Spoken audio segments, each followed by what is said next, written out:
I still remember this message. Your English is not good enough. In that moment, I felt so small. That night, I sat on my bed and cried, not because I failed, but because I knew I was better than this. So I made a promise to myself, no more excuses. If English can change my life, I will learn it. Every day I practiced, in front of the mirror, on my phone, while walking outside. I made mistakes, but I never stopped. One day, I walked into a cafe and ordered in English. My heart was beating fast, but when I spoke, I felt powerful.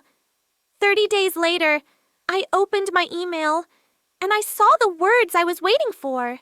Congratulations, you are hired. I smiled because I earned this. If I can learn English alone, you can too. Follow Easy English lessons and podcast, and let's grow together.